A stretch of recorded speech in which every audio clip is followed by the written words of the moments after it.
Talk the big game. Now you got to follow up. Hey guys, it's pre-show. It's MMAjunkie Radio. Hey everybody. It's like we grabbed an 8-year-old off the street and say this, and she goes, I can barely read. I feel like we went into a old age home, and gave them helium, and then just said, say this. And she's like, okay, this is today's pre-show. That was awesome. Today's Monday, June 5th, 2017. This is the MMAjunkie Radio pre-show. I am Ghost. George is in New York. Victoria will be producing today's show. She's here. Dan Tom will also be co-hosting with us. He went to what he likes to call the little boys' room. He may have to get a stun gun for that. And in the studio, we have our good friend Martin Stabillo. Came from Hawaii. Got to watch the fights with him. Oh, go. That is an experience. Huh? There is a package behind the fence for Martin Stabillo. Please give that to him. Unless he's going to be there all week, I'll personally give it to him on Wednesday, but otherwise. All week? Yeah, he'll be here all week. Am I allowed to say why you're here? Am I allowed to say why you're here? George, Martin's playing in the World Series of Poker. Oh, I saw a post on that. Hey, it's hot in here. Do they have an AC? So hot in here. Do they have an AC? And most pornos start that way, don't they? Yeah, it is. Doesn't that sound like a cheesy porn? What's that? Nothing. Hey, you want Starbucks? I don't know. It's so hot in here. Yeah, it's so hot in here. I didn't realize how demanding he was. Man, that threw me off. Oh, so yeah, Martin will be here, and you can give him your package, George, when you get here. What? And then, it takes care of that. Today's guest is Colby Covington. He will be joining us in the second hour. So the first hour is wide open for you guys to call in and talk a little MMA. Apparently, there was a card this weekend. I thought it was pretty damn good. It was worth the money. I'm glad I ordered it. I mentioned watching the fights with Martin Stabillo. It's kind of an experience. Man, George, you know Martin. Martin's quiet guy. He's the guy that didn't want to go up to Megan O'Leary, take a picture. But when Hawaiians fight, he's fucking gangster, dude. It's so funny. Did you see that? I have to send you 10 seconds. You know what? Oh, 10 seconds. I'm going to send you a video, I'm the worst George. at fucking selfies. You want me to take it? This is great. Yeah. Yeah, I did.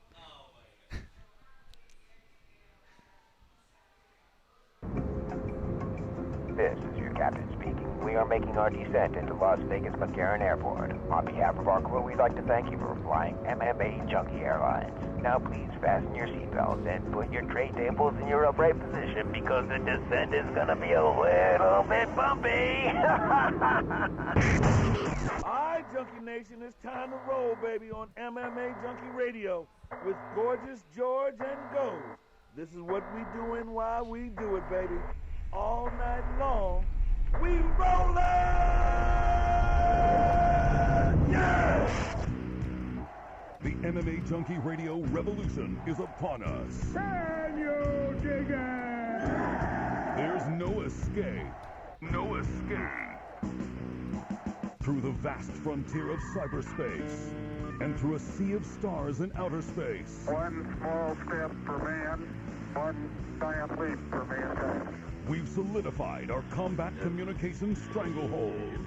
We are controlling transmission. With the use of MMAjunkie Radio and SiriusXM satellite radio technology. MMAjunkie Radio. Commence transmission.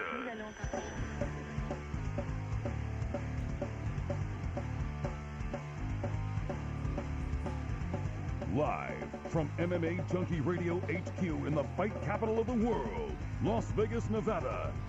Here are your hosts, Gorgeous George and Goes. All right, from the Big Apple, I guess I'll be hosting the show here. I thought Goes was going to handle things out in Las Vegas. I'm George. I'm here with Victoria. Back in Sin City, it's Dan Tom joining the mute Goes. What's up, Goes? What's up, Dan? man? What's up? How you doing? We're doing great. We're happy. We're happy to be here on a Monday because there's so much to talk about, and it was such a great card that I can't wait to just jump right in. Where do you want to start? Start the main event. Yeah. Gotti, right? Yeah. I mean, that's what left us all talking, left us all with our mouths wide open. Yeah. Yep. You're right. Max Holloway dethroned Jose Aldo in a great fight out at UFC 212. It wasn't that long of a fight. You don't have to go 5 rounds or 4 rounds for it to be epic or legendary.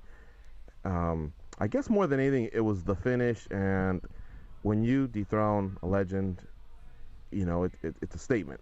And that's what Max Holloway did. Actually, his run over the last 3 years since losing to Conor McGregor has been one big statement, and this was the exclamation point. So kudos to him. Hawaii back on the map after all them years where BJ Penn was the guy. It's now Max Holloway. And you know what?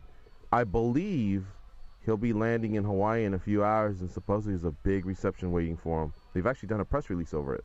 Very cool. Yeah, I saw that. Yeah. Aldo won the first round, and in the second round, you know, about a minute in, I noticed Holloway just didn't seem to have much concern over what offense Aldo was throwing his way. And I think a lot of it had to do with, where were the leg kicks, guys? Not one. That's the craziest thing. It's his biggest weapon. Can you imagine a high-powered, let's say the Florida State Seminoles from the 90s, going out there and not throwing the ball? It just doesn't make sense. And he didn't even throw one. And what it really allowed Max to do was just sit in the pocket and not have to worry about anything. And it's a weird fight because really, and Dan, you could probably attest this because you've broken it down millions of times, guys who broke down the fight and had it for Aldo technically weren't really wrong. Some of that stuff did play out. It's just Max was able to make the adjustments and come back. Max had a hard time at the beginning.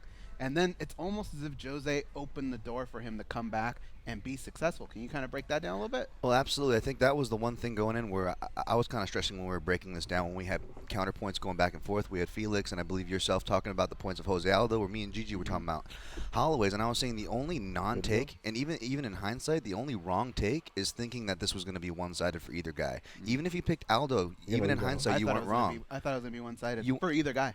See, and that was the problem, where that's where I didn't see. Even if Aldo won, I saw it being a tough fight because Max does make those adjustments that I was talking about, and right around round 3 and within rounds, and I didn't expect it to be so fast. Even though I did call for the finish in Max, I did call for the adjustments, and even though I want to bump my chest and feel like, you know, the analysis was pretty correct looking back that I had for this fight, my read on it, except the one missing link is what you guys are talking about, the leg kicks. I can't even pretend that I have a theory on that. That really still has me scratching my head. Do you know how much fighters fear that weapon in the game?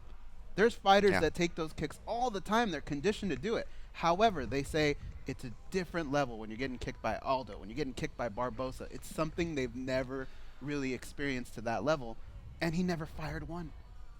Yeah, I will say I think it might have been he was being afraid to be countered. Now, I figured, you know, he wouldn't be afraid to be countered because we were all thinking about the traditional catch kick counters that Frankie Edgar gave him trouble with that made it a closer fight the first time they met, right? We're like, oh, he's not going to have to worry about that. But when I watched, because I went back and watched this fight a couple of times yesterday. Sober? And, yeah, soberly, as you saw in my tweet. I did a sober rewatch. And the distance Max was keeping, he was keeping right out of distance and kind of feigning and getting Aldo to throw first. And that's really impressive because Aldo's usually the counterpuncher and the more talented counterpuncher in his matchups. And as we saw, like in his last fight against Edgar, Aldo can get away with not throwing as much because he's so pinpoint and he hurts you and he scares guys off. And he did that to Max in the first round, except Max has a chin and Max doesn't get scared. Max is a builder, and Max didn't give him that time. So about a minute in, I think George was saying he noticed. That's about when I noticed Aldo start to tire. And I didn't want to say it watching live because I'm like, I got to bet on this. I'm a little biased here. I figured he was going to fade, but I waited, but it seemed to get worse, and Max seemed to get more comfortable until he taunted him and Aldo didn't throw back, and that's when you saw the momentum swing. So even though the judges gave Aldo the second round, there was a clear momentum shift in that round. I think 3 minutes into the fight, as I'm watching it, I'm noticing there is no jab being popped out and there is no leg kick being thrown, which allowed this to become kind of a phone booth fight. Shout out to Richard Hunter and Frank Mir. And once that happens, you know there's a finish coming because there's no way two savages like that could be right in front of each other for 5 rounds. That ain't going to work. Someone's going down. Yeah. I was watching it, guys, and so a lot of people were saying he was gassed and exhausted. I saw a guy who was starting to tire, but I guess I didn't reach the point where I felt like he was exhausted. I mean, he's such a great athlete, and a lot of people said, well, you know, he started to miss a little bit, and of course, you know, when you miss or when you throw the leg strikes, it's a lot more taxing than when you are throwing punches and they're landing. I think a lot of it has to do with just your mindset, your conditioning. You know, you obviously tend to blow up a little bit on someone when you see that they're hurt. But anyway, I just think Holloway tasted some of his best shots and got a gauge for his speed and saw no kicks coming his way. And I think that's why he was able to, like, step in a little bit and close the distance. And it didn't even matter that he had a 4-inch reach on him. He was just going to go after him.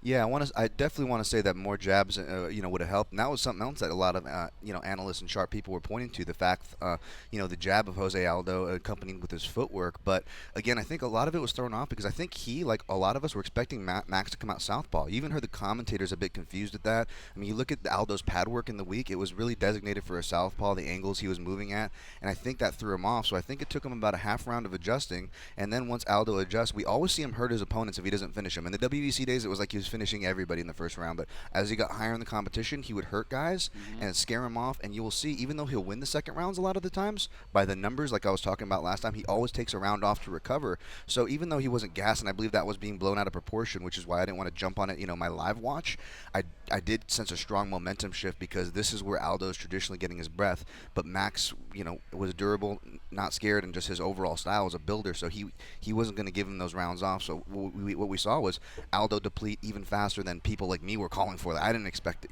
that, and then the right hand that lands in the third, and we kind of all saw what happened from there. He was right, because I thought he kind of disproved that theory that he is a gasser. Remember, it all started up in Canada. Remember, yes. He fought the Hominick fight. But after Mendez 2 and Edgar 2, I believe he proved to everyone, hey, look, I got 25 minutes in me. I'm just going to have to manage my energy across that time. But it seemed to me like he can do it and he's ready to do it. So you're right, Dan. Maybe that's what it was he was just going to take a round off and catch his breath, because he will manage his rounds pretty well, like you noted as well, especially in those last 30 seconds, last minute of the round. If it's close, that's when he tends to steal rounds. But, I think what it was, too, and not to pat myself on the back, I think when Holloway went the Diaz brother route, the Conor McGregor route of getting in his face, I think it does something to a champion. In your home city, someone's just punking you like that, and you've kind of thrown some shots and hurt him, because he did hurt him in the first. We got to give him credit for that. Yeah. And the other guy didn't go down. I mean, at some point, maybe something mentally all of a sudden checked out. I believe it's kind of a combination of each things. And technically, and rewatching it back, we don't see how much the body work Max actually works to him. And kind of like I was saying in my breakdown, that yes, Jose Aldo's going to win the early rounds here. Yes, Jose Aldo's going to hit him really hard and counter him like he did. The problem is the closer he gets to finishing him, or more energy he exerts for takedowns, the worse it's going to be for Jose if he doesn't, because once Max hits his building stride, it's going to be in trouble. And what I noticed at the end is what encouraged, when you almost get someone out of there, that adrenaline rush is one thing, especially when it happens at the end of the round. And that happened toward the last minute where he hurt Max, but what happened after that was Max reset, was fine, and he actually hits his patent spinning back kick to the liver side against Aldo right before the round. And I always stress that it impresses me so much when a fighter goes to the body at the end of the round. We all see fighters try to go for a takedown or a flurry to win the round, but when I see a fighter like Jorge Masvidal or these really slick strikers, they'll go to the body. That's like an old boxing thing where you have that 45 seconds to recover, and training camps, coaches, fighters, everybody depends on that 45 seconds. So crucial. I mean, that's what we're talking about right now, Max's swing versus Aldo's. And when you send a fighter to the corner with a body shot right before, you almost steal like 10 or 20 seconds pretty much for their recovery. So if it's a video game, you're putting them in a deficit. Like, I'm already going to be building, I already have better cardio than you, Aldo. Well, I'm going to be sending you into the corner with body shots each time. The second round comes, more body shots throughout the round. Third round, more body shots. And I think, even though he was catching Aldo mid-motion, that's not why he caught Aldo with the right hand. He was, starting to become more Max Holloway that we know him to be toward that third round. Man, I don't want to take anything away from Max Holloway's performance, because I thought he did amazing. I thought his coaches did well in preparation. I thought the adjustments were incredible. But I do feel like when Jose Aldo goes back and watches that fight, he's going to feel like he gave him the blueprint of what was coming. George, in pro football, if you're not throwing deep, okay, what do the safeties and the linebackers start to do? They start to creep up. That's what happened with Max Holloway. That threat was gone, and his linebackers and his safeties started to creep up. They got comfortable. They knew what was coming, and then they started blitzing, and they started making their moves. And I think Jose's going to go back and look at that and say, Max Holloway's a tough guy, but that was a winnable fight.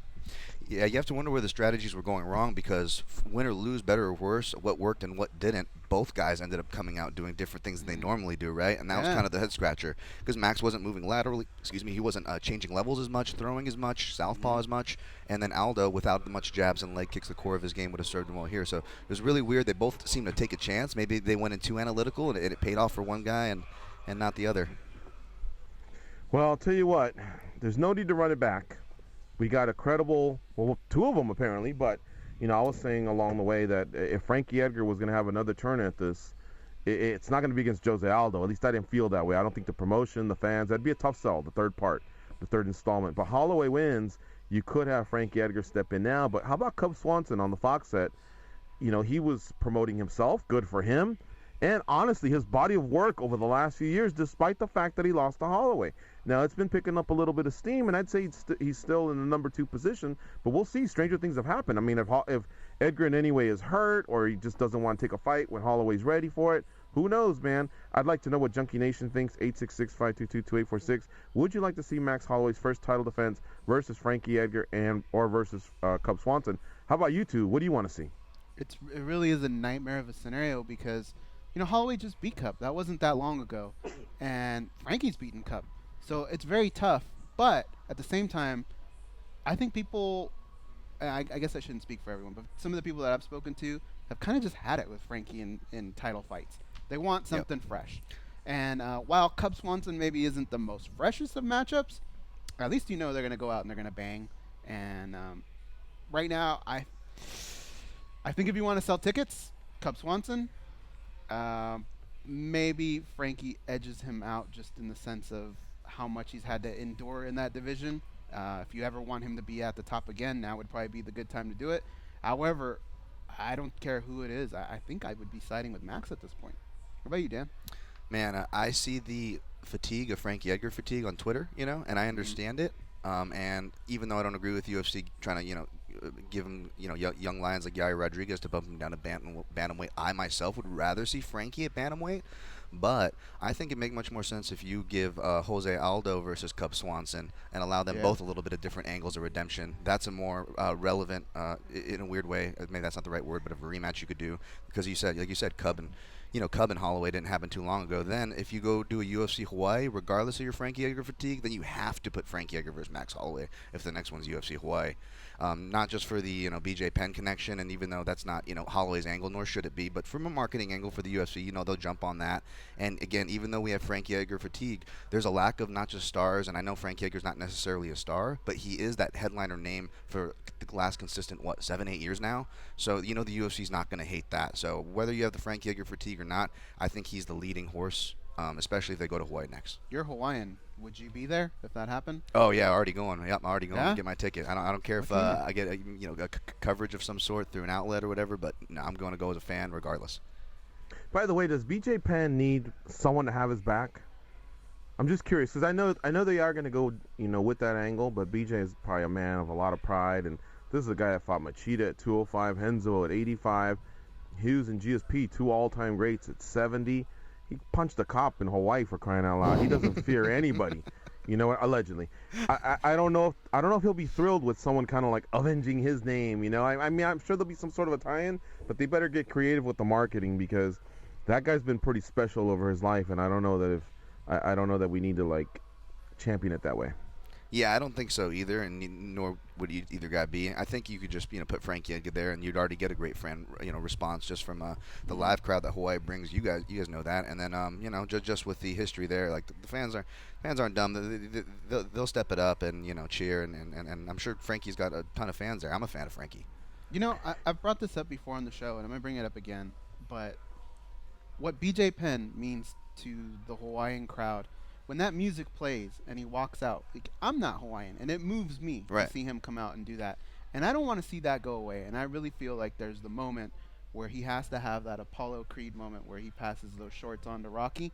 He needs to pass that music on to whoever the next big Hawaiian star is. I think that music should always stay within the Hawaiian warriors in the UFC. And I can't think of a better guy than Max Holloway to give that honor to. Selfishly, I'm 100% with you, but I saw this post-fight interview after this last Saturday of Max, and it was kind of a not that question of the song, but as far as the legacies and this and that. And Max seemed to pretty take a hard stance. Not that he was offended or was disrespectful in any way, but it was a clear hard stance as far as I'm going to be my own guy. And, you know, he did his thing, and I want to do my own thing. And I really like his approach. That he kind of carried that approach to his you know, answer to the Conor McGregor questions over the title. Like I really like his approach, and he seems to be, you know, not interested in taking or challenging any of that ground in any way. Did he tank them for the interview? Yeah, he tanked him. He tanked him 3 times. 3 times? Okay. I always wonder if maybe we lump up everyone in Hawaii as you're all Hawaiian, you got each other's back. But you know, there's probably island rivalry. I mean, there's 8 islands, and I'm sure some of them are the distance of just L.A. and San Francisco. And look at the rivalry those two cities have. So I could see maybe if Max is just, like tons of respect towards that guy, but he's from another island, and I want to carve out my own thing, then I can see that. I could see that too, and I think there has to be some sort of rivalry as well. But what happens in our country, when the World Cup comes around, we don't go, hey, New York guy, you sit over there, I'm over here. Everybody just kind of comes together when it has to come with the whole nationalistic pride. And I think when it's all said and done, I think they just come together for their guy. Right. Well, to shed some light from the Hawaiian aspect, and I almost hated picking Holloway because I'm Hawaiian, even though I've proven that I can put my biases through my work and this and that aside. But what I will say is maybe there's some type of psychological / rivalry there because Max Holloway comes from Waianae, and if anybody's familiar with Hawaii, Waianae is like Compton. Like you if you're white, you're afraid to walk the streets, especially if we're talking about like the 1970s, 1980s. Yeah, I mean I've had family from that area, and my stepdad, crazy Vietnam vet, is one of the only white guys known to have walked the streets there back in the 70s. But it's a very bad place, and Max Holloway talks about bad role models and people doing. And I love BJ Penn, and I'm not saying he's insinuating toward BJ Penn or anything, but when he talks about when people are asked about Connor or BJ and they try to impose that on a Max, he's really sturdy about saying about. He wanted to be his own guy. He saw a lot of role models, quote unquote role models, growing up that he didn't like, and he didn't want to be like. And whether you're a religious person or not, or have the same values as Max or not, for someone like that, a positive role model come out of a place like Waianae, it's really, really kind of crazy. So it's really important, I think, and I think he realizes how important that is. So he just wants to be his own. And that's just me kind of imposing my theory of being from there and being an over analytical guy who watches a lot of footage on him recently. That seems to be kind of his stance, and I don't blame him. I think that's great. Waianae needs someone to champion like that. Let's do one more fight, then we're going to take a break, then we'll take calls. So it's 866-522-2846. In the co-main event, Claudia Gadelha defeated Karolina Kowalkiewicz. I mean, we really budgeted about the first 20 minutes for the main event, and I think rightfully so. And in the co-main, look, it was number 2 against number 3 in the USA Today Sports MMAjunkie rankings. And it held up 2 beat 3 and pretty handily, actually. Like, Gadelha looked really good, and Karolina is in my opinion still a great fighter. But I'm wondering these next 3 fights if she's going to prove that she is upper echelon, or if maybe she's seen her best. Who knows? I'd like to see her get a little bit stronger because she kind of got mauled once she got on the ground. Well, not very many people haven't looked bad against Claudia Gadelha, right? I think we talked a little bit about this on Friday. I mean, yeah, you're right. Claudia just kind of mauled her. I mean, guys, let me say this. Yeah? Even in the clinch, where I thought Karolina would excel, Claudia, they basically was neutralized, and Claudia was the one that I think she threw an elbow. I think it was an elbow off the clinch. Mm-hmm. Maybe you guys recall, but it was a damaging blow, and so I could just tell just in their body composition. Wow, I think if the fight would have played off, that strength, that power would have made a difference all the way through. You got to put yourself in Claudia Gadelha's shoes. And right now, she's 0-2 against the champion. She has to do things to stand out. And she did exactly that. She got the finish against a tough competitor who the champion wasn't able to disperse. She went 5 rounds with her, and she gave her one of the toughest fights she's ever had. Claudia went in and steamrolled that girl. So she needs these little things on her resume if she ever even wants to entertain a third fight. Who knows if we'll even get there, but if they do, she's going to need those type of things on her resume, and she did it. 100%. I mean, I think a big credit should go to her new camp in New Mexico, Latrell Yee. I know she's been doing some of the sparring at Jackson Wink, but really it's under Latrell Yee MMA that she's been making these improvements. And I'm usually of the persuasion when a fight ends early, I'm like, what did we really learn from that fight? Well, I get that, but I think we actually learned a lot, even though it was a quick round 1 finish for Gadelha, because she hasn't gotten a finish in the UFC. We always knew she had these tools, and I think the improvements of her cardio showed in her last fight, where she also trained with Latrell Yee, where we saw improvement of her cardio. And let me get your guys' opinion on this. Did she not, we didn't see how far the fight went, but speaking of power, Gigi, did you guys see her physique? Did she not look more cut down? It looked different, yeah. And strong, but easier weight cut even? Mm-hmm. Yeah, definitely. You can tell. I think she's realizing she doesn't have to overpower. Well, I mean, I don't know. I mean, maybe over 5 rounds. The longer they go, I'd like to see them, I guess, leaner rather than stronger. But this was only 3. She did look different, but she looked more relaxed, and it's like the ghosts of Joanna. They're behind her, and that's pretty remarkable because when you get owned by, well, not necessarily owned, but defeated by someone, and all of a sudden you're just stuck in that purgatory, it can mess with you mentally. And I think she showed a lot of mental maturity to get past that and just realize things are going to work themselves out, whether Joanna goes up or maybe she works herself to a third fight. So let me just handle the business at hand and take care of it. But yeah, you're right. The weight cut looked to be pretty smooth.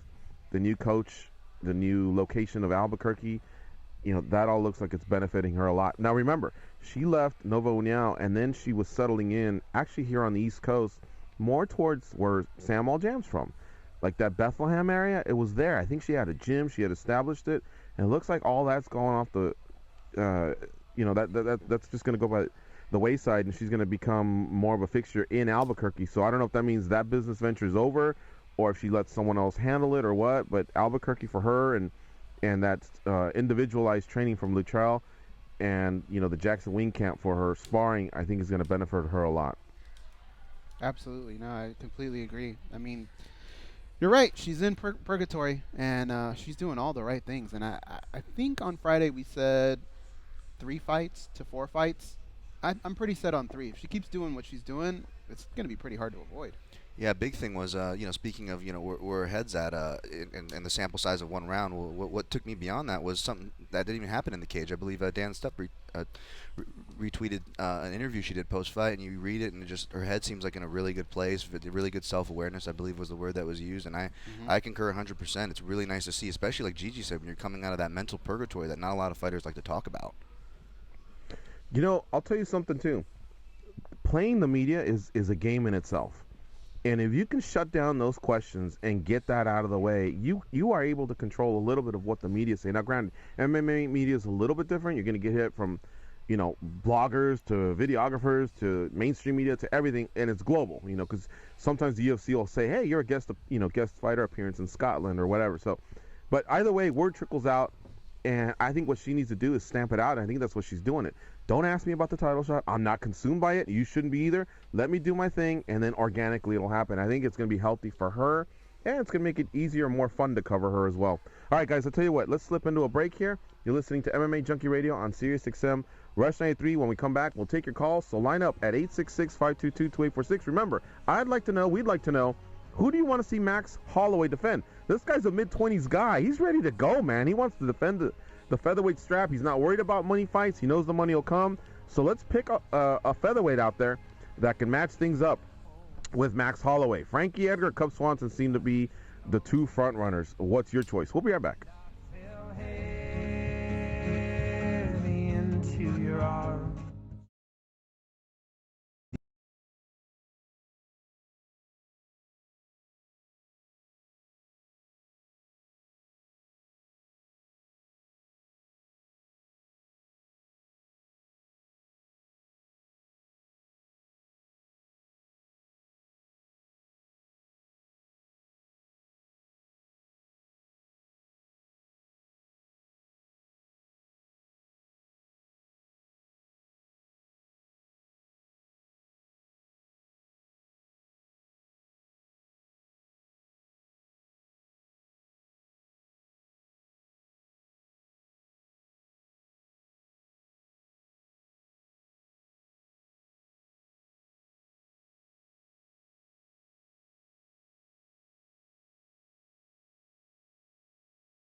How'd that go? Pretty well.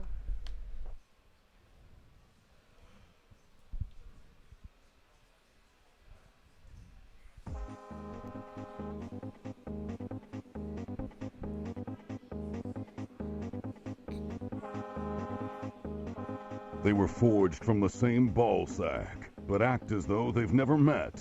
They are the brothers Garcia, Gorgeous George and Goes. All right, we're back. We're going to take your calls. And remember, we're talking about UFC 212. We'll go over the rest of the card, cover the main event and the co-main event. But the question we threw out was, who do you want to see Max Holloway, the new featherweight champion in the UFC, defend against?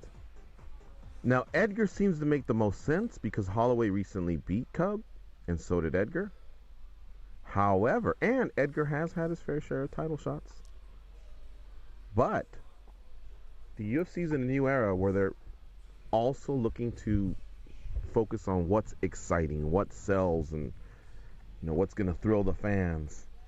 And that, I mean, you're going to be hard pressed to find more exciting fighters than Cub Swanson. That guy's fights never suck, win or lose.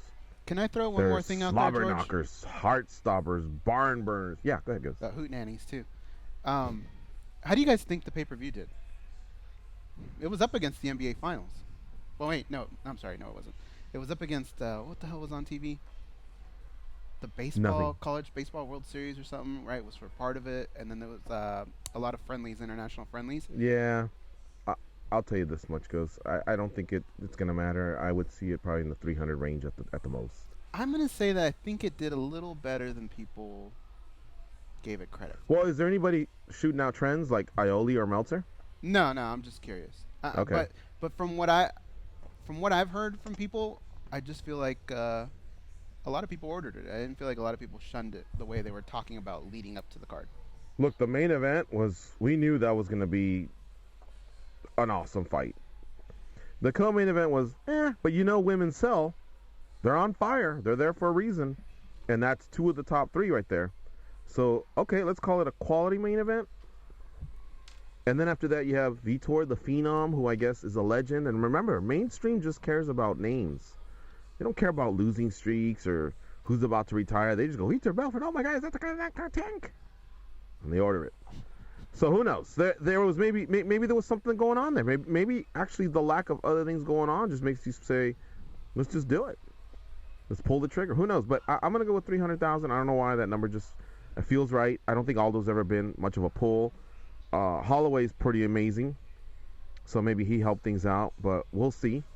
Usually we get some sort of numbers here within 72 hours and maybe more official numbers within a couple weeks, but we'll keep an eye on that. So I think all of us have already expressed, I think, in what direction we want to go in. Let's see what Junkie Nation thinks. We'll start off with Marco in Waco, Texas. What's up, Marco? Marco from Waco Road, batting leadoff again. Rumor has it that Nate Marquardt watches Cthulhu now because Jesus will love you, Nate. Hey, well, my opinion is Frankie Edgar all the way, and I'm going to tell you why. Besides the fact that Carl Swanson was beaten pretty handily by Holloway, he submitted him. And then we saw Frankie Edgar, that is also a great action fighter, handle Carl Swanson handily. I mean, it was a beatdown. And then Frankie did what he did with J. Rodriguez. That is fresh on our minds, man. And for as much as I love the Duco Choi fight, I still prefer Frankie Edgar. And for Max Holloway, he will have on his mantle Anthony Pettis, former champion, Jose Aldo, now the former champion, and Frankie Edgar, former champion too. Two of those on the weight class above him, So legacy was for Max Holloway makes sense. People know Frankie Edgar, he's a no commodity. Coach Swanson, we hardcores know, but the casuals not so much, man. So for me, Frankie Edgar is the one that makes the most sense, especially if you go to Hawaii and do it in Aloha Stadium. I'll let you guys. Catch you guys tomorrow. All right, see you, Marco. It wasn't that long ago, guys, that we did that little Mount Rushmore of Hawaiian fighters. And we all kind of looked at Max Holloway like, I don't know if he's there yet. No. Goes. I had him there. Did you I really? really did. Yeah, I did. Yeah, I remember him having him there. I was talking to Dan, George. Oh, okay. Oh, my bad. Yeah. Shut up. Yeah, go ahead. I'm done talking to Dan. Oh, okay. Well, I don't know what direction you were headed with it, but no, finish it out. Well, no, I was just saying it's funny how maybe I think that conversation was about a year ago, and then all of a sudden, look at the position that he's in. Yeah, maybe it's me like. I was talking to George, Dan. Maybe it's me being a contrarian, but I never really got. I always managed my hopes with the Hawaii talk, even like being Hawaiian or whatever. Like, I'm like, whatever. But now you're right. It feels like there's a new starting maybe today. It feels like there's a new swag to that conversation, a new liveliness to it even. Do you guys want to go to the fight, regardless of who it is, if it's in Hawaii and a stadium? Dan, you go second. Yeah. I was talking to Victoria, and Dan goes. Victoria, would you go? Yeah, I can go. Okay, cool. All right, let's go to Hal in Chicago. What's up, Hal? How you doing? Well, I'm here to take my medicine. Dan, Tom, what I tell you, huh? I'll go all day. My man. What's up, Al? You son of a bitch. Why did you try to talk me out of it? What kind of friend are you? Oh, man. What was your parlay again? I had a couple, but it was the one that almost hit was Kelleher, Assuncao, and Aldo. Oh, okay. To keep in the spirit of Hal's quote, I did try to tell him to get to the chopper. Wait, so what's the problem? I mean, wouldn't Dan have tried to talk you into Holloway? Exactly.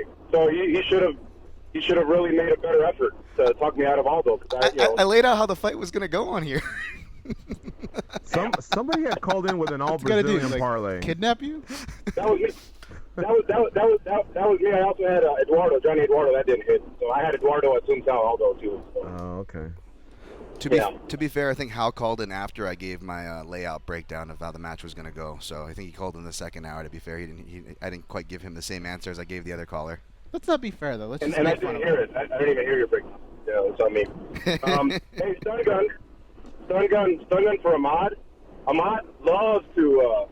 You see, nobody shows up on Monday when they're wrong, but a lot of people like Ahmad are, I told you this was going to happen. He was talking about I could see it in his eyes. I could see it in Alloway's eyes. He's too fast, or all those eyes, he's too fast. And then he predicted that's exactly what I said was going to happen. Just shut up, Ahmad. You know what I mean? Come on, say it beforehand, or don't say it at all. I did see that, and I was confused by what he was trying to say, honestly. When he's been right, we've given him credit, especially with MVP, but there are some times when he's aloof, that's for sure. I believe that Michael Page will whoop Max Holloway. I really believe that. I bet he does.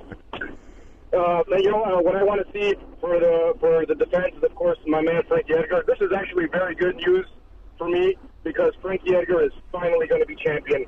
And Dan, I don't want to hear anything about, never mind Max Holloway. Frankie Edgar is going to go in there, and I hope he's a dog. I'm going to cash that ticket. Frankie Edgar is going to be a 2-division champ. All right, there you go. That's Hal in Chicago. You guys didn't hear it, but in the background you could hear, "Come on, Kryptonite! Come on, Kryptonite!" because he just mushed Frankie Edgar, George. Frankie Edgar is probably not going to take that fight because he heard Hal say that. I'll tell you what. Edgar's looked great in this fight, especially against the non-wrestlers. But that one's scary because Holloway is just, I don't know, man. He's young, and how is it that someone can just get better and better and better like that in every fight? You see a lot of people peak out, or maybe they take a year or two off, and then all of a sudden, oh, wait a minute, you developed this. You developed a striking game, and you developed this jiu-jitsu game. But this guy it's amazing, man. It's amazing, and I don't know what his trajectory is. And how about his size? As much as we talk about, remember Conor was, I think, taller than Eddie Alvarez, so we were like, he wasn't as outmatched at 55. I mean, at some point, if Holloway adds some skins to the wall and he does want to start being a money fighter or testing himself, he's not going to be outsized too much at 55. Yeah, and you brought up Conor McGregor, and I couldn't stop thinking about this over the weekend, but there had to have been a moment where he kind of looked over at a friend or a manager and thought, whew, good thing I got that guy when I did, right? Because Max Holloway is a completely different fighter now. I think that fight would go a lot differently. Yeah, he seems like he has his sights set on, trying to be, as he said, undisputed at 145. But let's not forget, he also, said not too long ago, he was one of the people who first threw their name in the hat to face Tony Ferguson in that 209 debacle. And then the UFC said, no, you have too much to risk. Stay in your own division. But he was 100. Yeah, he was 100. He said in an interview he was 100% down, and he campaigned hard for it behind the scenes, apparently, to jump on that. I must have missed that one. I know I was immersed in Michael Johnson. He was in our studio, and we were wondering what was going to happen. But wow, yeah, shout out to Max Holloway. That guy's a gangster for sure. How about Vitor Belfort and Nate Marquardt? The fight wasn't a doozy by any stretch, but the crowd was into it because that's a hero of theirs. And it really is a legend of the game. Many people thought that this might be his last fight. During fight week, we found out there's one more fight left on the contract. Then he's saying he can do 5 more. Who knows what direction it's going to go in. But just talking about this fight alone, he played with fire a little bit there, because I'll tell you what, the way Vitor blew up on Nate Marquardt, I thought he needed a few more of those. I thought Nate Marquardt might be the guy that get his name called. I knew it was close, but I was surprised that all 3 judges had it that way, because, with the junkies that I was watching with, I think most of us thought it was going to get Nate Marquardt getting his name yelled out, and it didn't happen. How'd you guys watch it? I watched it with Martin, and I think we split, right? I think it was a close fight. What was shocking to me was the advice in the corner. Frias just seemed like he was adamant about the fact that you won round 1. I thought round 1 was a lot closer than what people had it. And then I think he told him in round 2, just pretend like it's 1-1. I was a little shocked by that, and I was shocked by Vitor's patience, which really I don't think patience has ever worked out for him in the UFC. So it was kind of a strange Vitor. But who knows? Working with a guy for the first time, maybe things get shored up a little bit. I'm shocked that he still wants to keep fighting, though. I thought that was the perfect fight to say, all right, everybody, good night. Yeah, definitely. I had it maybe slightly edged toward Belfort, just because the decisions that I saw earlier in the night told me that, well, the cynical side, Brazilians in Brazil, but no, I think the close decisions, the common thread technically they had is that the judges were favoring damage, even if that damage only came once in the round, and the other guy, maybe put together an arguable more body of work. The judges were leading on the side of damage. So yeah, I thought that was weird in-corner advice, because I thought round 2 was closer, because that was the round where Vitor hit that flurry on Marquardt, when Marquardt was having that momentum for the first half, and right around the middle, Vitor hits that flurry, and obviously that won him the strength of the second round on the judges' scorecards. But yeah, everybody seemed to be on different pages, from the corners, the judges, to us watching at home. We're all kind of on different pages on these decisions. I kept waiting for that flurry to come, and it couldn't help but kind of correlate that with what was going on with Max Holloway, where you sit back and you go, wait a minute, what this guy is best at, I'm not going to see? Bet I'm going to put more of myself out there, and I think it was working for him. Yeah. When Vitor did open up, he looked great. Yeah. But then he would just kind of go back into his shell. It was a kind of weird fight to watch. I thought Marquardt won the first round, guys. In fact, all 3 judges gave it to him. Mm-hmm. The second round was the one where Vitor was great early on, but I thought Marquardt finished stronger. Yep. So it could have been him down 0-2, and like what Goes was saying, I thought Faraz was a little bit too casual on the fact that, hey, you know what? Let's go for the finish, and in the process, win the round. If you can't finish him, let's at least win the round, which he did. On the judges, let's see, he won all 3. But the first 2 rounds were so close. If this is your last fight, if this is your last fight in Brazil, if this is your last winnable fight, we don't know who they're going to throw at him next. You got to go out a little bit better than that. 6 weeks, 8 weeks to be that passive, I don't know. That's not Vitor's style. I hope he doesn't tweak him too much. I protect his chin, I get that. Manage his cardio, I get that. But at some point, he's got to be the phenom. Yeah, what's crazy? The craziest part about all that equation is the prop line for Vitor to win by decision, plus 1,051. Whoa. If you played that. Jeez. Yeah. Oh, man. That's how nobody saw this going to decision. Again, the fight does not go the distance no matter who you got. Minus 1,610 was like the opener. No one thought this thing was going to the cards. Paula Borrachinha defeated Oluwale Bamgoze, and Yancy Medeiros defeated Eric Silva, setting the tone for Hawaii all day, all night. That was a TKO stoppage. If you guys want to chime in on either fight, Borrachinha stays undefeated, 2-0 in the UFC, 10-0 overall. And, could possibly the next Brazilian. Almost reminds me of Eric Silva a few years ago with his debut fights. And then speaking of Eric Silva, did the ref jump in too soon? Your guys' thoughts on that fight? I thought he did. But it was one of those where I felt like maybe it just would have gone that route anyway. But, yeah, I thought he did step in a little too soon. How about you, Dan? I thought it was like, a couple stoppages here on the card was just more weird time. I felt like the fight was going a certain way, but I think there was just weird stoppages at weird time, whether you let it go on too long or not. It's one of those cases where it looks like Eric Silva kind of flattens and gets woken up by, hitting the canvas or the subsequent punches after. And then when the ref decides to stop, it makes it look weird, but I had no problem because I do believe it was one of those cases where you saw where it was going. And, yeah, Boachinha looked great. It's going to be interesting to see how they build that kid up. For sure. All right, guys, we're going to take our second break here. I'll tell you on the way out that the bonuses were awarded to Max Holloway and Jose Aldo for Fight of the Night. Performance of the night went to Claudia Gadelia and Brian Kelleher. 50 G's for all four of them. Attendance was 15,412. We don't have an exact gate number just yet, but 15,000 packing it, and I don't think they gave away too many comps. They must have had a pretty decent gate out there in Rio de Janeiro at the Junese Arena. All right, folks, when we come back, let me tell you about my experience this past weekend. I'm here in New York City, as we noted earlier, at the SiriusXM studios here in New York. But this past weekend, I got to host a viewing party at Samsung 837. I'm going to tell you about this spot, man. It was awesome. I was there with Chris Weidman and John Volante and a bunch of MMA junkies. It was a fun time. I'll tell you about it when we come back. It's MMA Junkie Radio on SiriusXM, Rush 93. So turn off the lights and close the door. But what? We don't let them hide. Yeah. So we gon' smoke.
Do what they say, and your life will be a lot better. Here are Gorgeous and Goes. And Dan. And Victoria.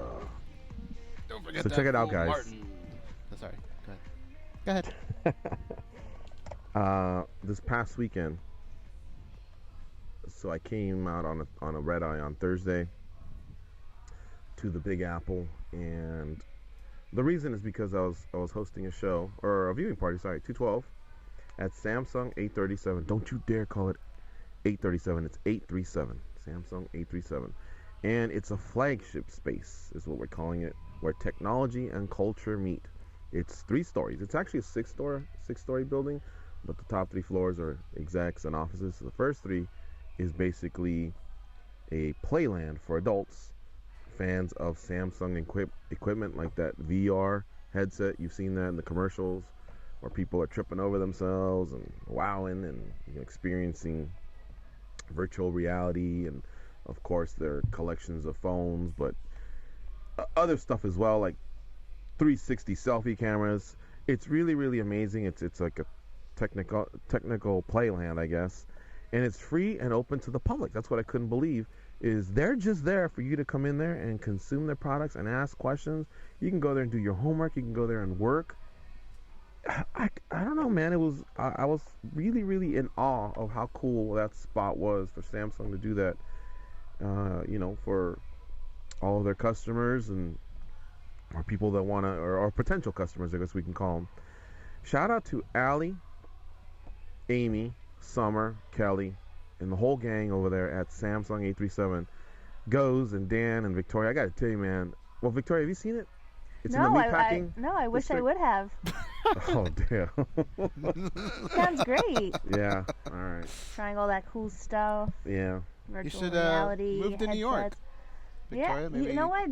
Yeah, I wish I was visiting New York this weekend for a couple But I thought hours. the boroughs were territorial, like Staten Island don't mix with Manhattan. And We mix. Oh, you do? My bad. Yeah, we mix. Well, anyway. Speaking of boroughs, go ahead, Take George. a boat.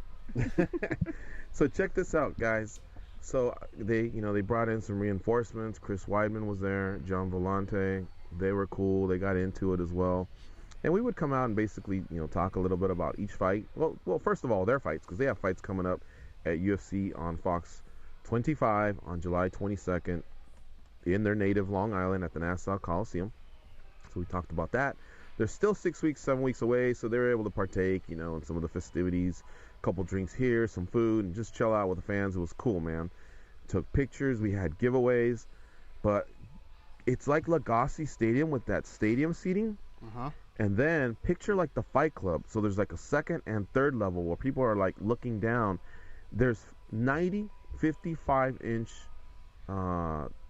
TVs, I guess you could say. Big screens that are all stacked, and then they become one big TV. Now, I'm not going to go out of my way here and say, oh my God, it's like the one at Dallas Cowboy Stadium, because I heard that's pretty massive and clear and a sight to behold. I've never seen it, but that's what I felt like. Goes like, that's how big it was, and crystal clear. And they were doing live stream for the first time with that VR gear. I'll talk about that in just a second, but it's just an amazing spot. Goes, and it gets better. It was, all you had to do was RSVP, and whatever it took to get in there, hustle you in there. There might have been a small line, but everyone got in.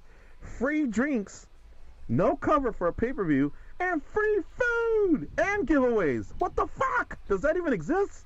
Is this real life? Really? This happened? Everything costs so much money in New York. That's crazy. I know exactly. I was like, this can't be. Like, I wanted to get on my knees like St. Pierre when he begged for his title shot and just say, invite me, please. I'll host every event from now on. I don't even care if it's WNBA or roller skating finals or rodeo. It doesn't matter, man. It was awesome in there. It was, yeah, it did look and they really treated us cool. They gave me a green room, and so I was able to bring the junkies up there. They brought food up there. They brought drinks up there, whatever we needed. Turned down the AC because a couple of us were sweaty bastards. Weidman and John, they had their own room. It was cool, man, and I couldn't believe it. I really couldn't believe that a place like that in this day and age where everyone's all about the dollar and the cent, and they are investing in, I guess, word of mouth and people experiencing their product. So I really, really have to give a shout out to Samsung. That was very impressive, very mind-blowing, and everyone had a good time, man. How could you not when someone does something like that? You know what I mean? Screens were amazing. You look like Lucius Fox looking for the Joker out there, man. Nice. Oh, man, I'll tell you a little bit more about it in the second hour, but shout them out on Facebook. You can like them at 837NYC. Their Twitter and their Instagram's identical, at 837NYC. Excuse me, Facebook, I should say, is, facebook.com/837NYC, and you got to like them there. The other ones are a follow, I guess, and they even got the Snapchat going at Snap837NYC. It is amazing, and it's in the Meatpacking District in Manhattan. You can stop by anytime. They do special events, like I think they're doing, I think their next event is like an NBA game, one of these finals games coming up. But during the day, they're just open. It's clean, it's safe, it's cool. I really, really think it was, hopefully they have something like this, a flagship space in Vegas, because I was blown away. It was something else. All right, guys. We have our guest coming up, Colby Covington, who will be fighting in Singapore against Dong Hyun Kim. here in about 10 days, 2 weeks. It's coming up, so we got to catch up with him soon before he travels international. You're listening to MMA Junkie Radio on Sirius XM, Rush 93. Stay close. We'll be right back. You'll never be the same again.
got ripped out.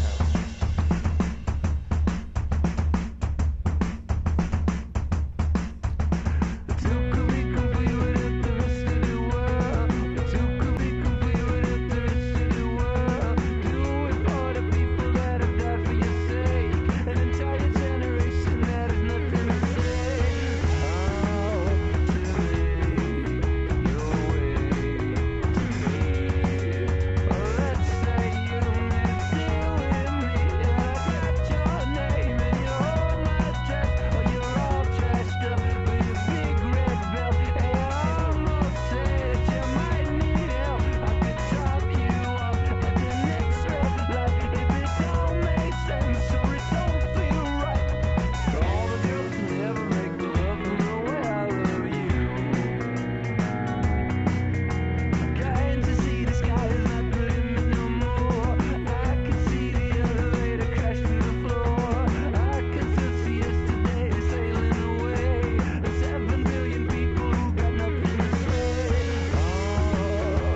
Second hour of the MMA Junkie Radio Show.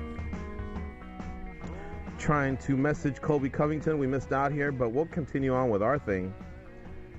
Talking UFC 212, which happened this past weekend. We got a new world champion in Max Holloway, who defeated Jose Aldo, stopping him in the third round in Rio de Janeiro, Brazil. Guys, we've talked about Holloway. What's next for him? What's next for Aldo?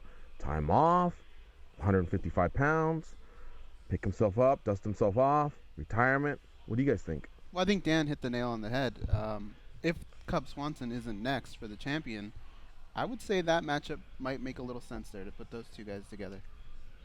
I've been one to champion maybe Aldo moving up, but with, if he's not having trouble making the weight or this or that, I could see him staying around at 145. Either way, take some time off. And, yeah, matchup-wise, Cub's the main name that comes to mind. After the KO, I'm usually the one saying, hey, take some time off. Luckily, it wasn't one of those where he was flatlined. And I think what's hurting Jose, honestly, the time off is great in some cases, especially, I don't know. I mean, there's been times where he's come back after a year and just look like a beast. But when you fight, you get paid. And I think just being more fluid, your timing, there's nothing wrong with that. It also grows your fan base. It also grows the momentum you have, as you're trying to make a title run or a name for yourself or get that new contract.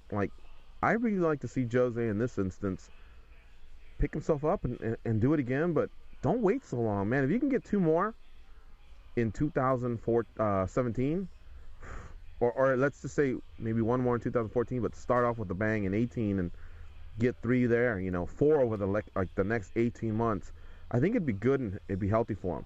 And whatever's left out there at featherweight, he's either beating them pretty handily or he'll be favored to beat them. So it may not be the end of the world. A lot of pressure will be off. You know what I mean? He's only 30 years old. Yeah, I will say this, though. What do you guys think of this? If he does, like you said, taking off or getting back in and getting those wins, regardless if if he stays to 145, if he goes to 155, here's a name. What about win or lose even? Anthony Pettis is fighting Jim Miller, but win or lose against Jim Miller. What about Anthony Pettis for Jose Aldo?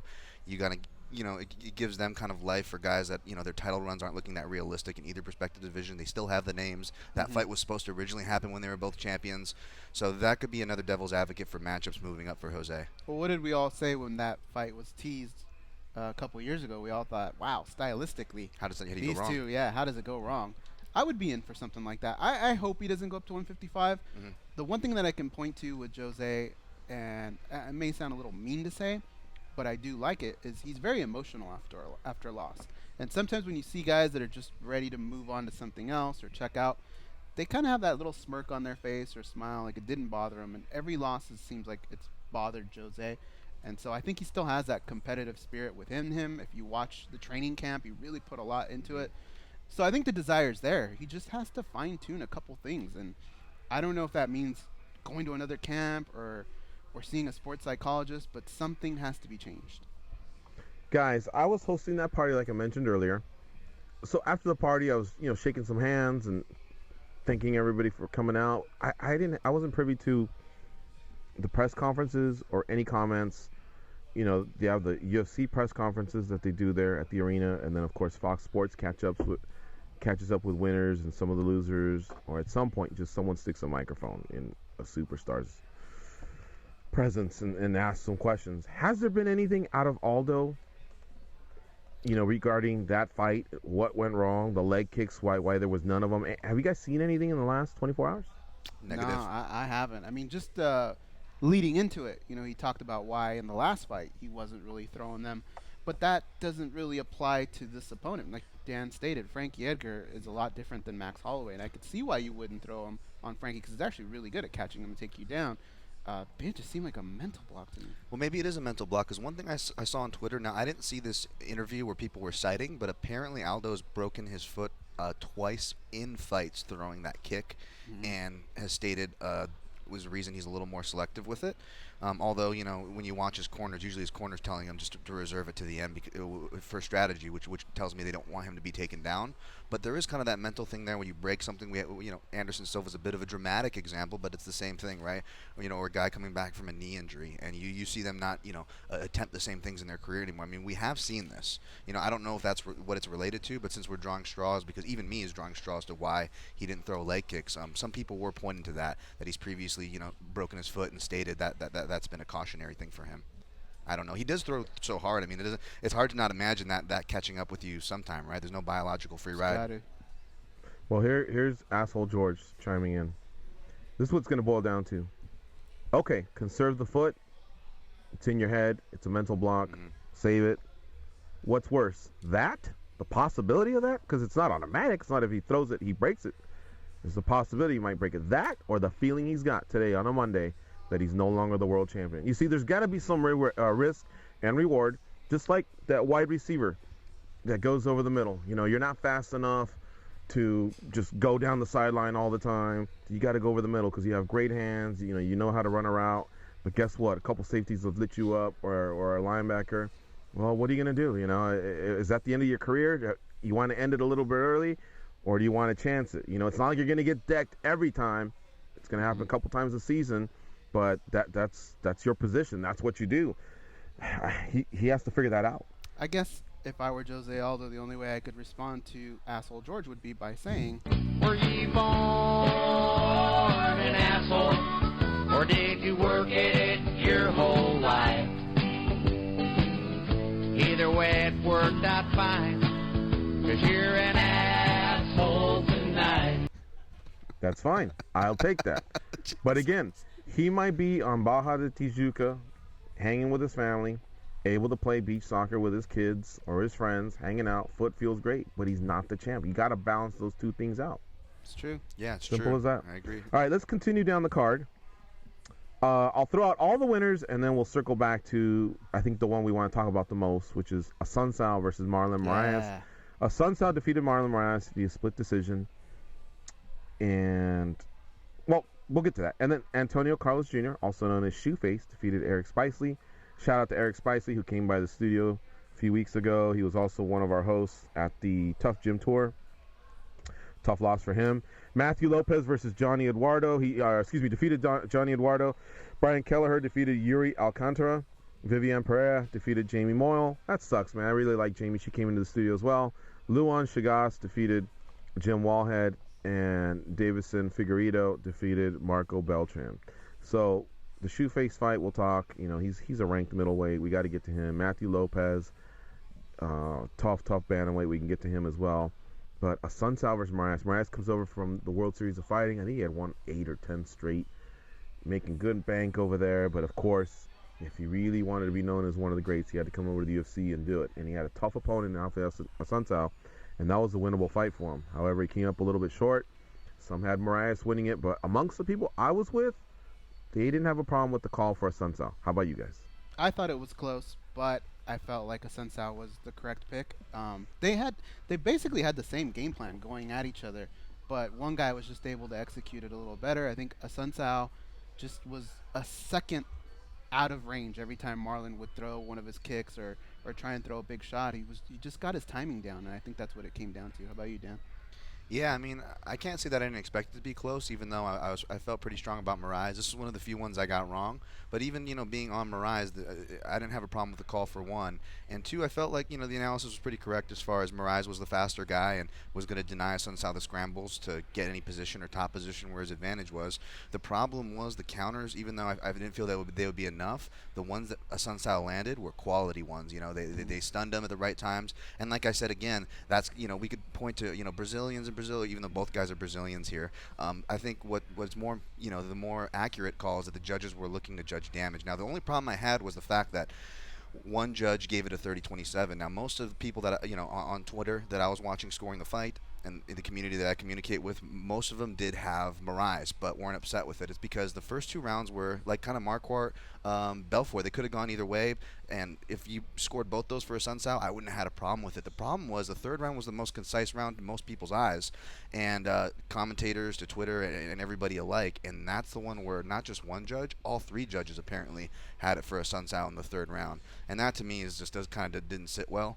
But the fact that it went to him, not a problem at all. My more issue is with the scorecards there and the way the judges were judging. I think Rafael needs to have a talk with Cody Garbrandt and just say, look, man, cool nickname, but I'm no love because I get no love whatsoever in the UFC. Yes. Rafael Assunção has really taken down a lot of good fighters, and he just doesn't. I don't know what it is because he's kind of a likable guy, George. When we've had him on the show, he opens up, he talks, but he just doesn't get that love. And I don't know if it's because maybe the lack of exposure in the U.S., but for what he's done, I think he deserves a little bit more. Yeah, he speaks really good English, too. He's a quality dude. Yeah. I just think it comes down to style, and as somebody who appreciates technical style and veteran savvy, I'm not hating on that by any means, but a reality is kind of a reality there, and his style really doesn't speak too loud, which is another reason why he has a lot of split decisions, and we're left with scratching our head either side, whether we agree with it or not. He just hasn't had that breakthrough performance. What else do you guys think about the fight?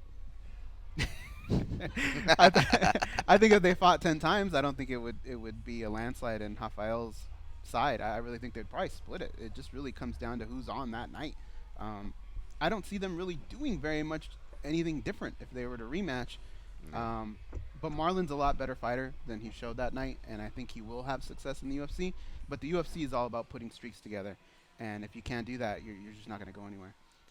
Yeah, I agree. That fight should raise both guys' stocks, but we'll see if it does because it wasn't that exciting fight, You guys gonna drag on and on about this fight, or can we go to the next one already? All right.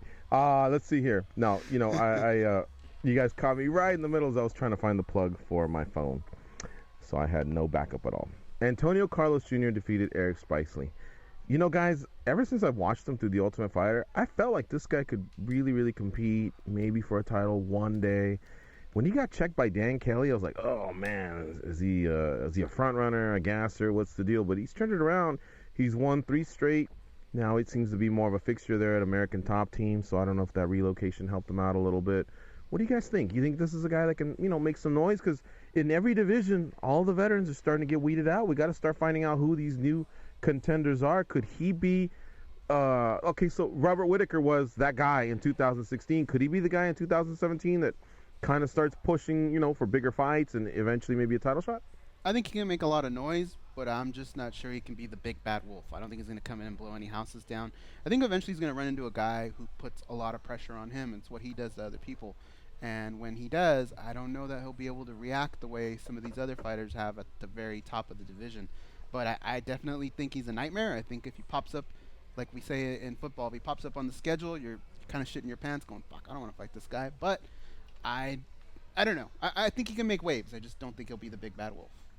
I think he can do well, and I'm a fan of him, so let me just state that. But I guess if I kind of come off as a more harsher magnifying scope, just from analyzing his work a lot and seeing how the odds makers have kind of classically lined this guy as heavy favorites throughout his career, I've always been one to say, kind of pump the brakes on that and stuff, because it just seems like if he can't blanket a guy in the clinch or on top, or get him, like a stylistic match like with Spicely, where he can actually play with his guard work and ooh and ahs and still get the finish, which is great. I'm a big fan of. But you face those other matchups on the feet and within the wrestling department. I'm not seeing the progressions for a young, really hyped guy who's on everybody's social media feed from Instagram. American Top Team. He seems like he's always in the gym and training. I'm still not seeing him put together much more than 1s and 2s on the feet and a process into his takedowns and certain things. And I believe people might have overblown the gas tank issues that still could be there, like we saw with the Dan Kelly fight. But Dan Kelly also broke his nose there in that fight too, so it's kind of a weighted balance. I think Antonio Carlos Jr. can do good, but I also think we should temper. I'm not sure if he's going to be blowing away top 10 guys anytime soon. Matthew Lopez defeated Johnny Eduardo. Eduardo had made a little noise a couple years ago, especially with that win over Eddie Wineland, but he's just kind of been a tough Brazilian. We'll call him that. I don't think he's a title contender, but Matthew Lopez is now 10-1, I believe, overall, and he's got a couple wins now in the UFC. But boy, that guy, you can just tell he's a competitor, He's very driven. That loss really, really pissed him off against Hani Yahya. So much that he told us on the show last week that he wants to get it back at some point. Now, he's kind of reversed, changed course a little bit. He may not be so consumed by it. But I love people that are driven like that. I love people that are competitors. And that's what this guy seems to be to me. Now 2-1 in the UFC. Your guys' thoughts on Matthew Lopez?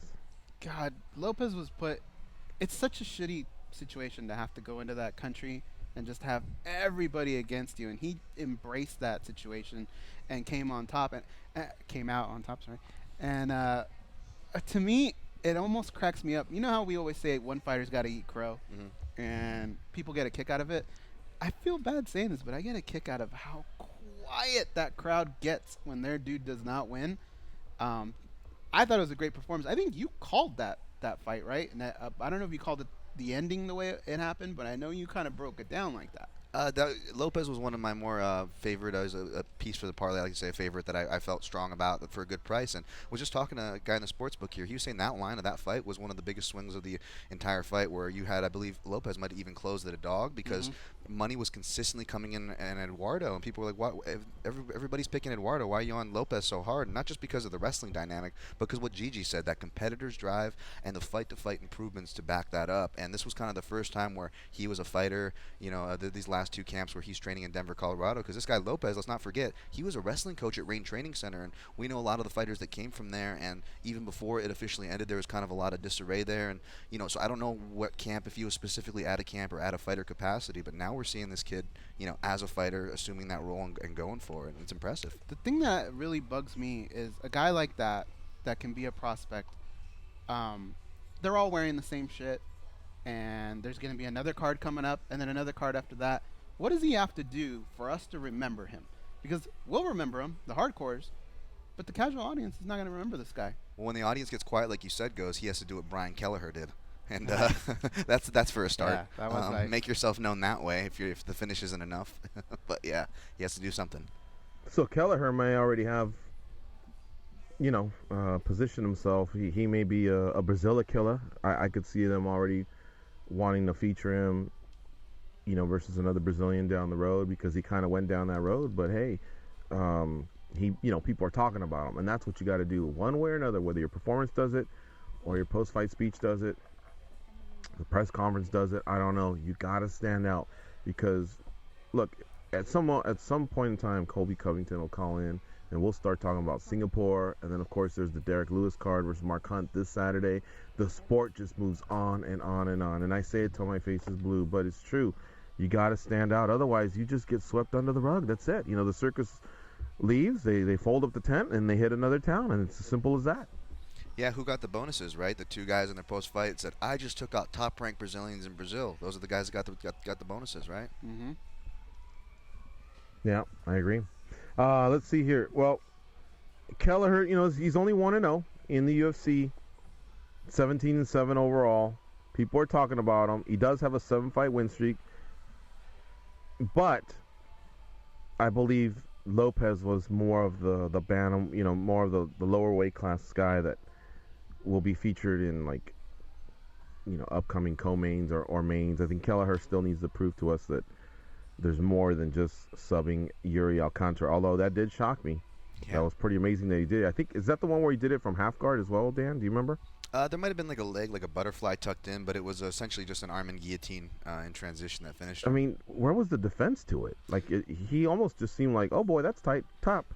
Yeah, it looked surprising, but in looking back, it looked like a standard arm and guillotine. I mean, he had the choking arm was a vertical clothesline from neck to armpit, your rule of thumb there. Everything seemed to be in place. Although Kelleher, who's known to have a squeeze, did say himself he was surprised. He was surprised that Alcantara tapped so fast. So that one in Carolina kind of shocked me. I didn't think that. Well, that was. I thought that Claudia could have done that, but it felt like there wasn't too much of a defense there. That's what it was. I feel like we all kind of felt it was coming, and we were all watching the fight, going, "Hey, you better, hey." Like it just happened quickly. At that level, I thought, I don't know, maybe she'd have a little bit better defense. That's what I'm thinking. Yeah. Like 2-on-1, isn't that the first thing we're hearing, right? And when you don't even see it, and all of a sudden the one hand that's supposed to be trying to defend is going towards the tap before even trying to pull the other arm off, that's shocking to me. I mean, like, I don't know how primitive sub defense is in that camp, but that looked awful. Yeah, maybe that's why she was being so hard on herself, Carolina, crying at the end there. But yeah, that surprised me, and not that she got the back. I mean, I thought Claudia was going to get a decision because Carolina does turtle to stand, which gives your back. Bad move against Gedalia, but there was a lack of defense there, and I think Gedalia came out. Not only was she feeling good, looking in good shape, but she wanted a point to prove. And without the defense, the 2-on-1, like George said, it was there for the taking. Vivian Pereira, Luan Chagas, and Davison Figueredo. If you guys have any comments on that, share them now, because I know we're going to be turning the page pretty soon on this event. I felt bad for Jamie Moyle. I thought, I think she's a good fighter who just ran into a better fighter. I mean, that girl was on point with everything, and Jamie gave her everything she had, and she just couldn't get over the hump. We had her in studio right before she left, her and Eric Spicely, and like George said, Eric hosted us at the Tough Gym. So I think a lot of Jamie Nation, Junkie Nation were behind those two people, and yeah, it kind of sucked for them not to get the debut. Yeah, Jamie Moyle's local girl, and that matchup. I saw her actually as the more technical fighter, but in the key instances of punching power and takedown explosion, I felt like it was on Pereira's side. And I will give a shout out to Luan Chagas, man. He's a guy I've championed for a while. I look crazy for picking him in his debut against Sergio Moraes, who we fought to a draw, but this guy's coming into his own. He really showed really good stance switches and good striking against Judo Jim Wallhead. A replay worth watching, at least a finish. Davison Figueredo is undefeated, 12-0. This was his first win in the UFC. I've heard a lot about him, and we'll keep an eye on him. That flyweight division isn't as stacked as some of the others, so a 12-0 guy can already be in the low 30s, high 20s, and with a win or two, next thing you know, they're ranked fighters. So we'll definitely keep an eye on him. He defeated Marco Beltran. I don't know if you heard this, Dan, or not, but a lot of people in the gambling circles in Vegas were telling me Beltran's the play, and I'm like, man, I just don't see it. If you're hearing anything, maybe stay away. But and I'm not telling you go on either side, but I didn't think that was necessarily a play. And I know this is, hindsight's 2020. I got the result now, but if anybody checks my text, the person that asked me, I just told him stay away from it. Yeah, it was on my stay away list. I did see money coming in on Beltran. He was a live dog, so definitely not wrong there. But yeah, I didn't get that angle. I will say maybe the angle was, I really felt bad for Beltran. His mother passed away about 5 days before the fight and decided to fight anyways and stuff. And man, Wow. even if I bet against him, I would still be rooting for him in that case, just hearing that news. But yeah, there's a lot of intangibles in that fight. All right, let's take a break. When we come back, we'll take some calls, 866-522-2846. If you want to chime in on UFC 212, let's do that. Also, we got UFC Fight Night 110 with Derek Lewis and Mark Hunt. It's happening this weekend. I don't blame anybody who was looking forward to that one. Turning the page already, because that's going to be a classic. And, of course, Junkie Nation, big fans of Derek Lewis, so it's no secret which way we'll be rooting on that one.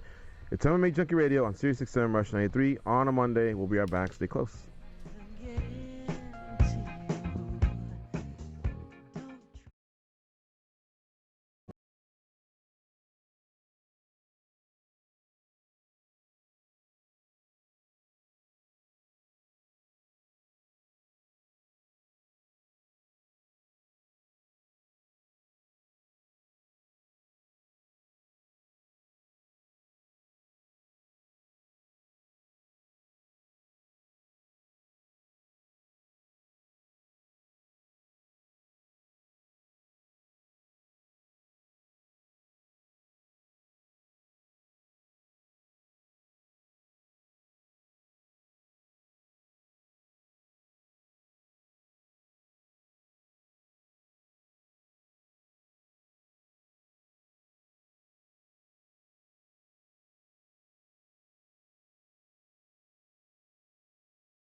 sweetie, you're looking kind of pretty. What's a girl like you doing in this rough city? I'm just a man trying to hold my own ground. Yeah, I think I like how that sounds. What you say we get to know each other better? That sounds good, but I don't think that I can let you. I don't know, tell me, is it so?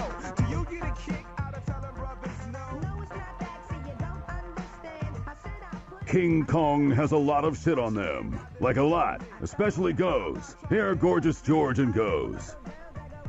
I'm not a duck, baby, so don't play me Hey, like a clown. I think Shut there's up, Goes. Now you're talking, baby, that's the ticket. Now don't get excited and chuck your own hand. I already told ya, I got a man. What's your man got to do with me? I got a man. I'm not trying to hear that shit. I got a man. What's your Man got to do with me. I got a man. I'm not trying to hear that. That cracks me up. All right. Some girl that I'm friends with on Facebook, she was recanting an exchange she had on the subway where some guy was trying to pick up on her, and she said, I think she first politely said, no, no, whatever, and then he said, come on, and then she goes, I got a man, or she said, I have a boyfriend, and he told her, what's your man got to do with me? And then she told him, what is this, like 90s hip hop? And he goes, huh? So he actually said the words to the song, and she was actually quoting it, which I thought was funny. But he didn't even know that he was doing it. But as soon as I heard it, I go, I remember that, and I tracked it down last night. When I heard it, I go, oh wait, I remember the song. I liked it back in the day. Do you guys remember the song, or no? I totally remember the song. I was 3 years old. No way. Why do people say We're in stuff like that that make us feel 1992. I don't remember that at all. Really? You don't remember it at all, Dan? You've never even heard it like in a movie or something? I liked it, if that helps. You liked it right now? Yeah. Can you play it some more? I've heard it, but I don't think It was a funny jam back in the day. Before you guys play it, though, can I say something before I was told to shut Oh up? my God, this guy really wants to make his point. What is it? No, this is what I heard about the song, and I don't know if it's true, but I heard that the guy that's rapping right now, he also does the girl's voice. That's his voice as well. Really? That's what I heard. Okay. Wait a minute. Have we used this song before? Because I feel like you've told me that piece of information before. I don't know that we have. All right, go ahead. I could have sworn you I'll told me shut my babbling mouth up now, and you guys can play the song. that. By the way, Dan Tom. Dan Tom. Wow. Play a little higher.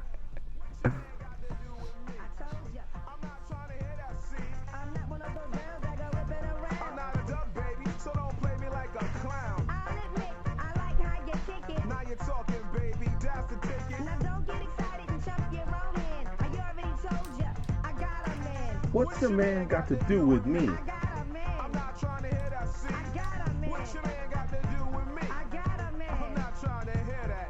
Now you can persist to play down one on Positive K is that guy, right? Yeah, baby. Positive K, yeah. I'ma break it down and do whatever I got. So yeah, shout out to a young lady named Phoenix Carnivale.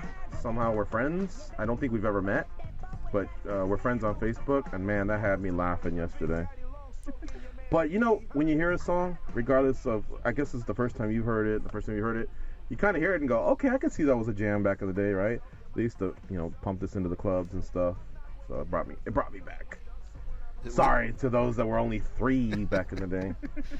Was this on the Kid and Play soundtrack? I like it though. Do you? I do like Kid and Play too. Actually. Yeah? Ain't, Okay. Ain't it fun?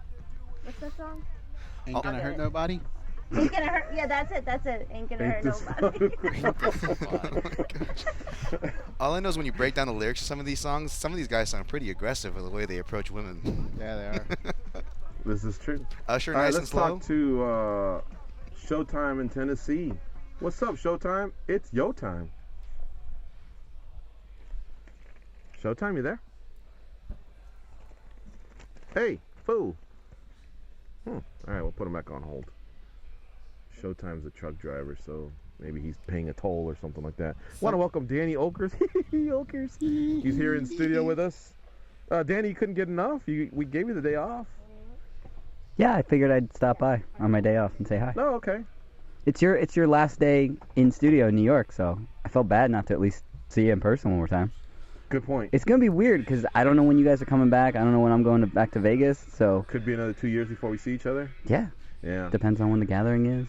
Yeah. GG. Danny's stock has risen. I have a book, of everybody, and in each person's got like their own personal file. You have one, Victoria, Dan, Tom, Danny.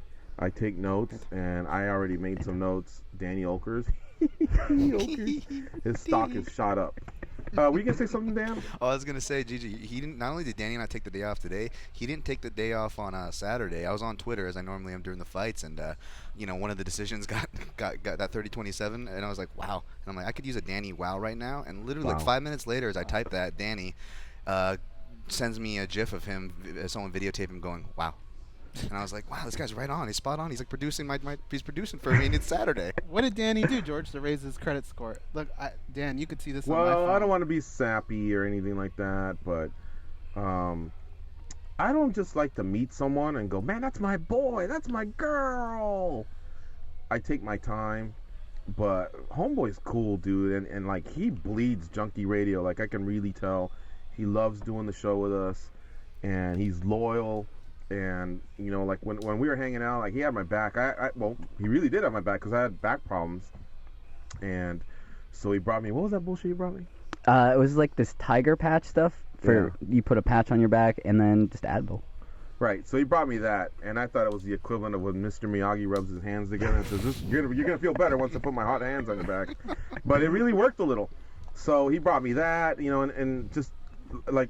He was holding a lot of the giveaways, and the giveaways did well. In fact, Danny, speak on Samsung 837. Was that place amazing? Oh, I've been telling all my roommates and everyone at all my 14 of them? All 14 of them. I was telling them all about it. I said it's free, or I think they said it was free or like $1 or something to get in, but I would definitely go back to that place just to try all the VR stuff again. Because that was great. And then it just kept getting better. The drinks were free. Yeah. The food was free. And then watching the fights, it was like watching them in a movie theater because it was stadium seating, and the TV was huge. Yeah, they had some giveaways upstairs for the VR equipment and some phones, I believe. I brought a few things. The fighters made themselves available, so for them to come in and just do that, for you to experience something like that and try their product. If you're already a customer of the Samsung product, I mean, you probably just loved, for them to open their doors like that and throw an event like that. And if you're a prospective, I bet you there's a lot of people, man, that are really, really either considering a move, or maybe they will when their contracts expire or whatever, or maybe it was the time to upgrade. Who knows? But they have a lot of specialists there that are ready to explain all the products, have you use all the products. And then, did you get a chance to go upstairs and do the VR for the fights? I really wanted to, and then I would just get into the fights, because when you're sitting there with such a big screen, I couldn't leave. And then in between the fights, it was you and the fighters, so I didn't want to leave that part. Okay. Because they were having fun. They had enough drinks where they were like at the point where like this was like a good time. Right. So I wanted to see what would happen next. So I never really got an opportunity to go up there. Chris Weidman gave John Volante a wedgie, by the way. Volante backed Karolina Kowalski. And what's her last name again? Kovalkiewicz. Sorry. Yeah. I think I was thinking of Kelly Kapowski.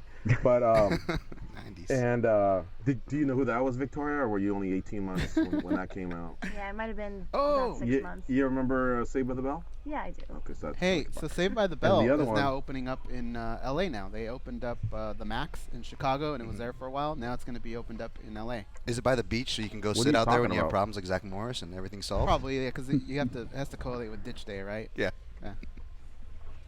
What about the Malibu Beach Club? Leon Carosi hasn't really talked about bringing that back. I'm not sure how business has been, but I would go there. Because what are you talking about? The Max, you know where they would hang out, kind of like the Regal Beagle. Oh, it really the Peach did? Pit. Yeah, it opened up in Chicago, and they That's actually cool. had Max was like the waiter for like the first 2 weeks. Oh wow. And that's cool. And it did well, and now they closed it down. I guess it's just going to move from city to city. So now it's going to move to L.A. So you can go to the Max, you can order a Max burger or whatever. Probably, I'm sure they'll have days where some of the old cast will be there. That's cool. I wonder if they still have the Simpsons house. The Simpsons house? Yeah. Didn't they used to have Wait, a Simpsons they have house? I don't know. I saw they made one somewhere like years ago. You make that up. Danny, let's note that. We'll find it later. Yeah, we have to take a trip there. All right, back to MMA here. John Volante took Karolina Kowalkiewicz, and Chris Weidman took Claudia Gadelha. They bet a wedgie, and he really did give him a wedgie on stage. Oh, And you could tell he really didn't want to receive a wedgie at all. Dude, he defended it like 20 straight times, and How do then you do finally that? we had a wedgie chant. Well, he just kept rolling out of it because he was telling him, "Hey, I thought you were only gonna do the pants," but Chris actually grabbed his underwear. Oh, he ruined those underwear. Yeah. Yeah. They're done. Was it Atomic? It was Reebok. It was mid back. Oh wow. At least. Oh yeah. my goodness. But so I did try that VR gear, and so this is what it does. Basically, you become the cameraman at a UFC event. You see what I'm saying? So when you put it on, you see all the cameramen and how they're doing their thing, and when their red light is on, that means the director has gone to them, and then obviously when they have a bad angle, whether it's the referee or maybe the angle of the cage, they go to another cameraman. Well, as they're doing that, your VR gear is switching as well. You do have to turn your head a little bit. There's the reality of it. But I'm telling you, you're right there, guys. It was really, really cool. I couldn't believe it that I had that angle. Well, you didn't get to play the game when me and Darius were playing the game. That was crazy, too. I wanted to with my back, and I could tell the other people in front of us, I know you guys really aren't living, but they were still doing the squat position. So, I could tell I could maybe possibly tweak my back. What's up, Victoria? You'd never live that down. If you got injured in virtual reality, you're never hear the end of it. No, because, so if you look at Darius and Danny, they're still bending over, and even though they're not lifting anything, it's the bending over. Like right now, if I have to tie my shoe or anything like that, it just hurts. So that's why I couldn't partake in that. Hey, so it looks like Colby Covington got back, and he's ready to go. You want to take a break, and then we'll get him on? Yeah, let's take the break. When we come back, we'll see if we can squeeze them all in. It's going to be tough. Showtime, Aaron from Texas, Colby Covington, but we'll try our best. You're listening to MMA Junkie Radio on Sirius XM, March 93.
Hey, idiot!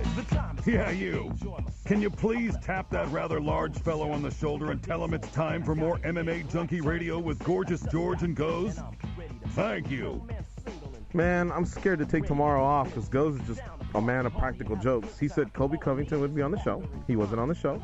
Then he told us 5 minutes ago that Colby Covington just reached out and that we would have Colby Covington next. Guess what? No Colby Covington. What so I happened? don't know if Ghost is pulling y'all's leg or what. He won't answer, Ghost.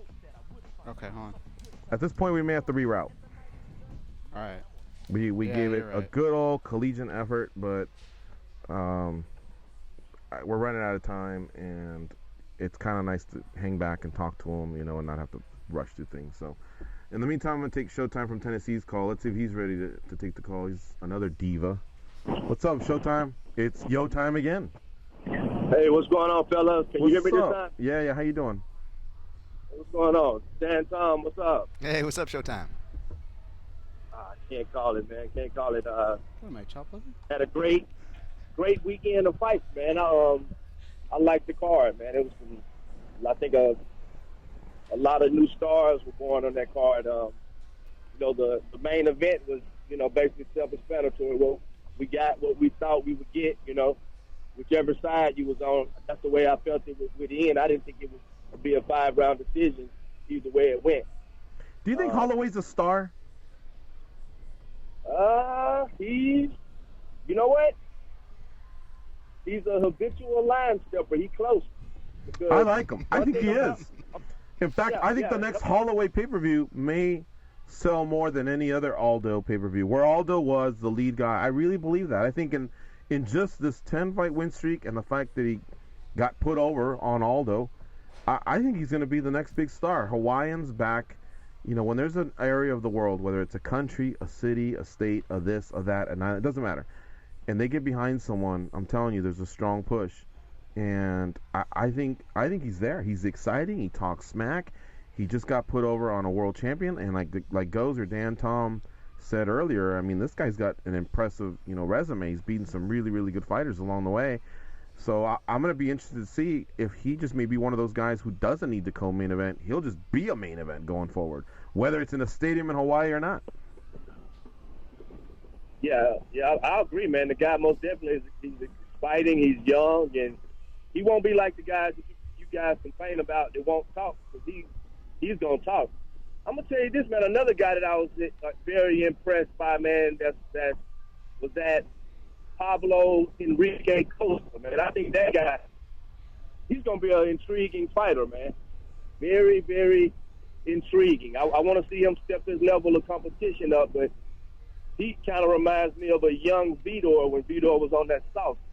I mean, just talking through shit. I mean, this guy, the guy's like the Terminator, man. I mean, we got to give our guy all his props, because he gave him everything he had, man. He was spinning. He was doing shit. He didn't even know what he was doing, trying to get this guy out of there, man. And the guy, cardio was decent, and he's just so freaking powerful, man. I bet some of the guys sitting back now, when they were asking who do you want to fight next, I bet some of the guys were kind of saying, damn, I hope he don't pick me. Yeah, he's 10-0. He's got all finishes, 9 KOs and 1 sub. And we noted that earlier, Showtime. Same thing. This guy kind of reminds me of where Eric Silva was about 4 or 5 years ago, where he won a couple fights and everybody was singing his praises. They were saying maybe he could be the next Vitor Belfort, the next Phenom. So we'll see. There's some shoes to fill there. It's not an easy road, but so far, so good. He looked great. And we're talking about him on a Monday, 36 hours after the event. That's a good thing. Oh, yeah. Exactly, man. And I think you guys might have somebody else on the line. I'll let him get it in. But Dan Tom, damn, boy, you was good in the breakdown of that fight, man. I got to give you your damn props, man. As much as it hurt, because I'm one of the biggest Aldo guys, man. And that basically hurt, but it went down the way you said it was going to go down. I thought Aldo had him at first when he hurt him. And I was like, the young Aldo would have finished him right then. But after he didn't finish him, I was like, shit. Yeah, I feel you, man. It was bittersweet as a fan, but I appreciate the compliment on the analysis. Cheers, Showtime. All right, Showtime. Be safe on the road. We'll talk to Aaron from fucking Missouri, honestly. What's up, Aaron? How you doing? Oh, I'm sorry. Is Aaron from Missouri? Is Aaron from Texas here? How you guys doing? Nah, it's Aaron from Missouri. How you doing? I'm doing good, GD, but I get the name right, brother. Anyway, where are you from? Where were you born? Huh? Where? Let me ask you a couple questions. Where were you born? St. Louis, Missouri. All right, and who's your baseball team? Your favorite baseball team of all time? Rangers and St. Of Louis all time, Cardinals. who's your favorite baseball team? Of But I can choose more than one or just one. No, just one. St. Louis Cardinals, bro. Yeah, there you go. You're Texas. You're That means Aaron you're not from Las Missouri. Vegas then. Huh? That means when you call. That means if that's the case, I mean you can't be a Las Vegas person. That means you're from LA or, Santa Ana or whatever. Well, I'm not a caller. I'm the host. So take that. Well, I know that, but I'm just saying you can't claim Vegas. If we're gonna play that game. But, I can't claim who? You can't claim Vegas in that case. Just get on with the Anyway, call. okay, all right. That's not why I called in. Let me get to my purpose. Oh, shut up! I've been catching up on the shows from last week after the gathering was over, and I came across something on the show after the gathering, and I am afraid I'm going to have to go ahead and stun gun Aaron from Minnesota, Aaron Fisher. He was talking a whole bunch. He was talking a whole bunch of smack about Veronica last week, and I did not take some tally to it, but I will say I do appreciate it because all I remember from this weekend was, for some reason I got a really nice dinner, I got a lap dance in a soccer jersey. I don't know what he said, or I know what he said, but man, that, in fact, the dinner was so nice. I don't even remember what it was because I was too busy looking at her in that soccer jersey. Well, I will say this. He was not out of line. I thought it was funny. I thought it was harmless, but it was a good zinger.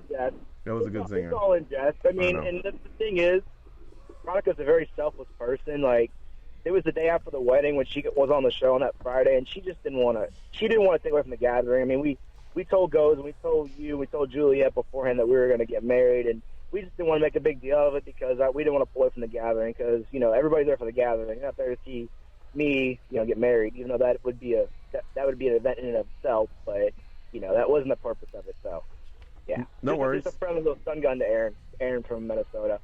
I do have one question for you guys. What's that? Thank you. I do have one quick question. I'll take this off the air. How'd you guys feel about the main event stoppage, Aldo and Holloway? Some people were complaining about it. Yeah, here's what I'll say because I have actually an was issue. talking to Sam from Pennsylvania. He was sitting next to me, and I told him because this was a long sequence, all right. But I told him what I remember, and Goes, I think you could probably co-sign. John McCarthy says that when he feels like the end of the fight is coming near, he'll get closer, and what does he do, Goes? He bends his legs and kind of squats down because he wants to be Johnny on the spot, so that somebody doesn't take further damage.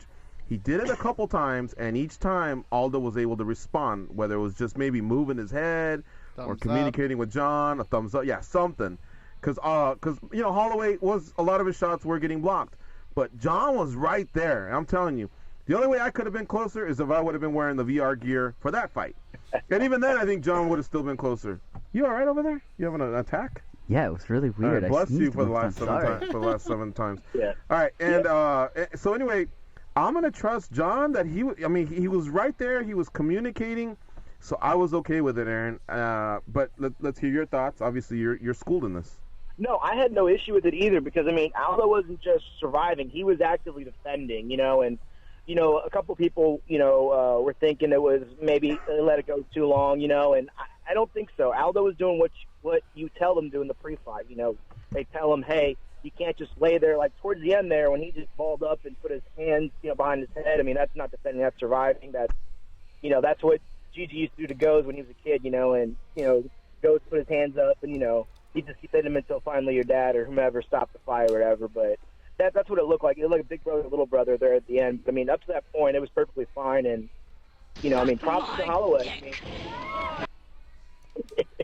Yeah, and there's no need to run it back. I think this is one of those where Aldo will have to get a win. I like the Cub-Swanson pairing if that's what they do, or someone else. Go to 55. But he'll have to have one more win before he can try and reclaim that title. We've seen him bounce back from big losses before, like we did with the Edgar fight that followed the McGregor fight. I'm open to 55 as well if it's one of those where this cut is just killing him.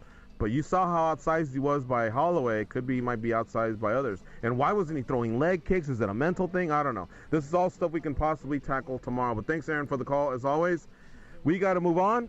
All right, Goes, you're going to have to fill us in here because I'm off tomorrow. But I think you got Douglas Lima coming through. Who else? Colby Covington will also be joining the show. I don't know what happened there, but he will join the show tomorrow along with Douglas Lima, and we may have a little bit of a surprise guest as well. Myself, Dan Very Tom cool. will be back. Hey! And we're going to run the ship tomorrow while you go do your New York thing. So there's no one to thank except for Victoria B. I don't want to say your last name, otherwise you get stalkers. The D, Danny Okers. He was here for a little bit, but he didn't do shit. Victoria was the shit. She actually got me a coffee and everything. That's something I'm not sure Danny would have done. That means leaving the console Yeah, alone Danny was and a everything. man like She 20 was a seconds gangster. ago. He's the man. He is the man. He's back in the room now, so we have to be He brought polite. you a We are bomb out of like here, the folks. maestro. He did. We are out of here, folks. For Victoria and Danny and Dan and Goes, I'm George. Go out there and be champions. I'm gonna keep on the run. I'm gonna have me some fun. If it costs me my very last dime, if I wind up broke, well, I'll always remember that I